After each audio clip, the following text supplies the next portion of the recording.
কি ব্যাপার সিদ্দিক ভাই, আপনি এই জমি মাপছেন, তার কারণ? ভাবছি এখানে একটা ঘর করব। তার মানে এই জমি তো আমার। এই বেনু, এই জমি আমি ময়নার কাছ থেকে কিনেছি।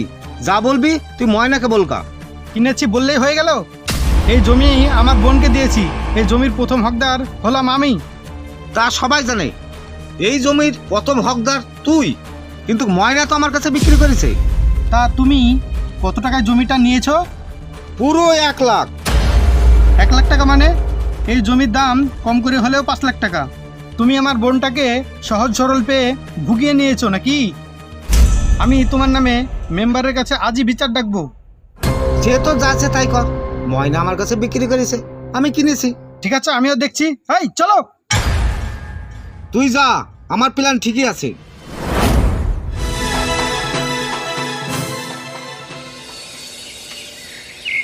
বেনু, তুমি তো আমাদেরকে ডেকেছো, কি অভিযোগ বলো? এই যে সিদ্দিক আমার চাচতো ভাই, আমার বোনটাকে সহজ সরল পেয়ে ভুগি ভাগিয়ে জমিটা রেজিস্ট্রি করে নিয়েছে। সিদ্দিক, তোর বোন জমি তোকে এমনি দিয়েছে না টাকা দিয়ে রেজিস্ট্রি করে নিয়েছিস? এমনি রেজিস্ট্রি করুক আর টাকা দিয়ে রেজিস্ট্রি করুক, আমার বোনের সম্পত্তির প্রথম হকদার আমি। দেখো বেনু, তোমার বোনের জমির হকদার তুমি, কিন্তু তোমার বোন কিভাবে সিদ্দিককে জমিটা দিল সেটাও তো জানতে হবে। আমি শুনেছি এই জমিটা 1 লাখ টাকায় বিক্রি করেছে, কিন্তু এই জমির দাম তো 5 লাখ টাকা। এই বেনু, তুই চুপ কর। আচ্ছা ময়না, তুমি বলো তো, তোমার বাবার সম্পত্তি তোমার ভাইকে না দিয়ে তোমার চাচাতো ভাইকে কেন দিলে? এর রহস্যটা কি? তাহলে এবার শুনেন।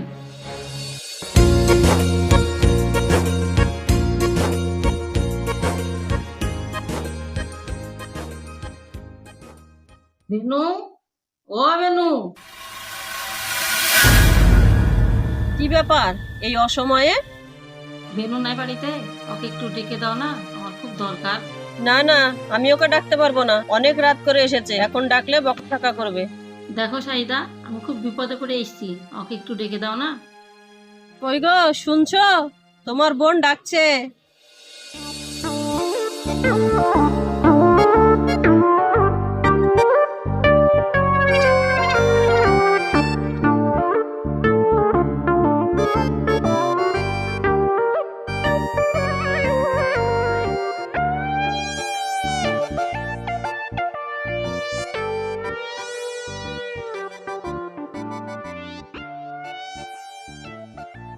কি কি হয়েছেটা কি? হ্যাঁ, আমি না, তোমার বোন এসেছে, তোমার বোন ডাকছে।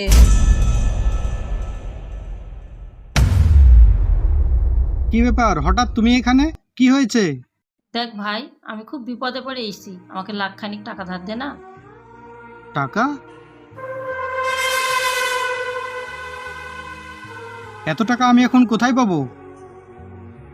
টাকাটা তোকে দিতেই হবে, সে জাকিরই হোক। টাকা? টাকা আমার কাছে নেই, তবে তুই যদি বলিস তাহলে জমিটা বিক্রি করে দিতে পারি। ওইটুকুন জমি ক টাকায় বা হবে? দেখ, আজকের মধ্যে যদি হয়। কত আর হবে? ওই 60-70 হাজার হবে হয়তো। টাকাটা আমার এখনই দরকার, বিকালবেলায় তোর ভাইকে নিয়ে কলকাতায় যেতে হবে। এত তাড়াতাড়ি পার্টি কোথায় পাওয়া যাবে? তবে তুই যদি বলিস তাহলে পার্টি আমি ঠিক করব। কিন্তু টাকাটা? ঠিক আছে, তুই যা, আমি দেখছি।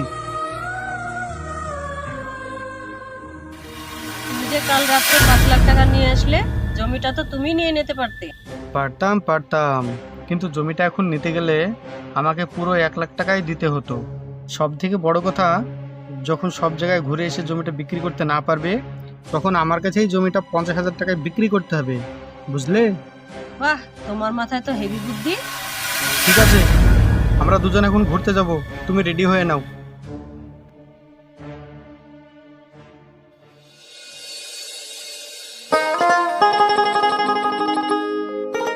সিদ্দিক ভাই, কিরে বোন, তুই হঠাৎ?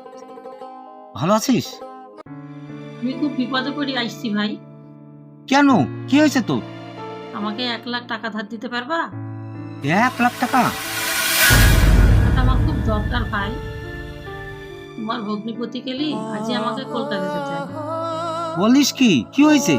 দুটো কিডনি নষ্ট হয়ে গেছে, খুব তাড়াতাড়ি অপারেশন করতে হবে। টাকা না বললেও ভুল হবে। আমি এক জায়গা থেকে লাখখানিক টাকা ম্যানেজ করেছি।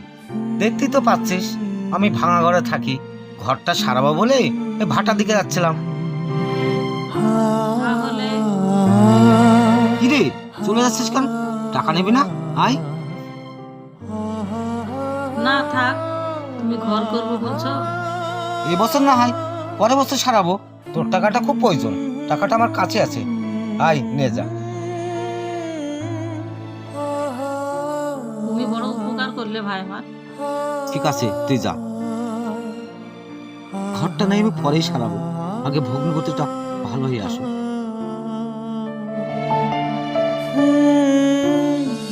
এবার বুঝতে পারলেন তো?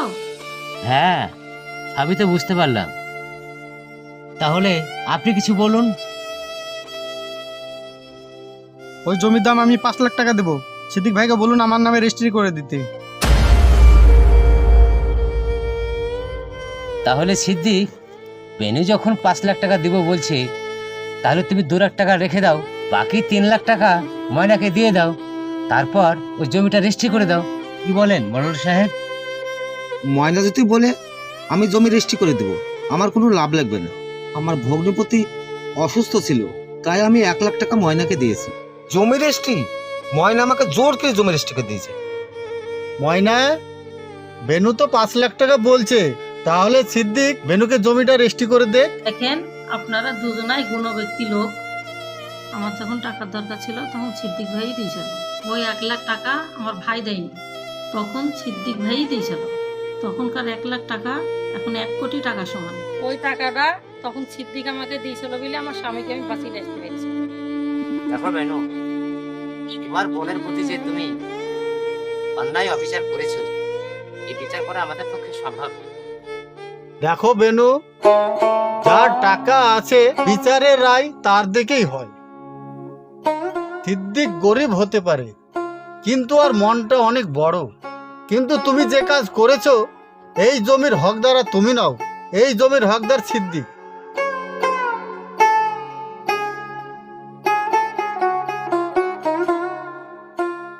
দেখো বেনু, এটা তোমাদের পারিবারিক ব্যাপার।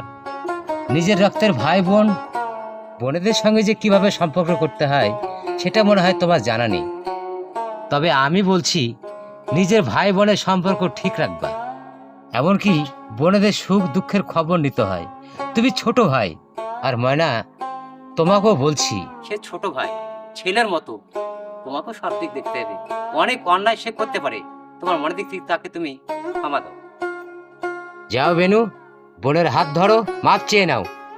ময়না, যাও, ছোট ভাইকে ক্ষমা করে দাও। দিদি আমার ভুল হয়ে গেছে, আমাকে ক্ষমা করে দাও।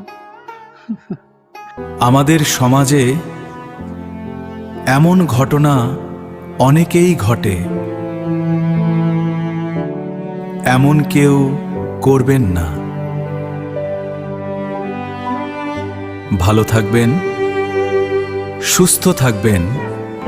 ধন্যবাদ, ধন্যবাদ।